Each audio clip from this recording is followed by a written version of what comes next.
In Nazareth, Jesus spent years as a carpenter, transforming wood into functional objects with his hands. This manual labor wasn't incidental. It revealed God's presence in everyday work. Ancient Jewish tradition held that craftsmanship reflected divine creativity, Exodus 31, 1-5. Jesus' calloused hands, shaping wood in a humble workshop, sanctified ordinary labor. For modern believers, this scene challenges the divide between sacred and secular work. Whether crafting tables or writing code, our labor gains meaning when offered to God. Hours before his crucifixion, Jesus knelt to wash his disciples' feet, a task reserved for servants. This act shattered cultural hierarchies. John 13, 14, 15. The disciples' dirty feet, stained from Judea's roads, symbolized humanity's moral brokenness. By cleansing them, Jesus demonstrated that holiness isn't avoidance of mess, but redemptive engagement. Today, this challenges believers to serve in overlooked spaces, caring for refugees, cleaning neighborhoods, or listening to the lonely.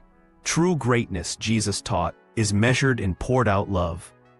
Jesus scandalized religious elites by dining with tax collectors and prostitutes. Luke 15, 1-2. These meals weren't mere gatherings. They enacted God's kingdom, where the marginalized were honored guests. Shared bread symbolized grace available to all. Historically, Jewish meals cemented covenantal bonds. Jesus redefined this as communion with outcasts.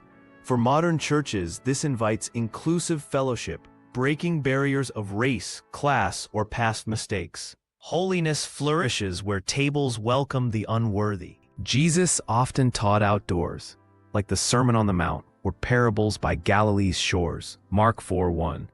Unlike temple rabbis, he used creation as his classroom.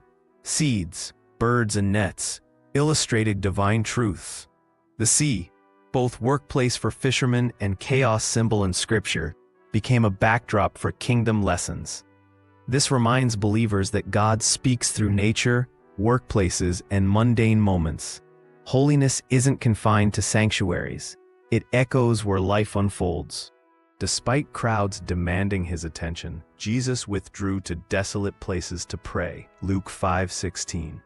These solitary moments, like his dawn vigil before choosing the 12, revealed dependence on the Father.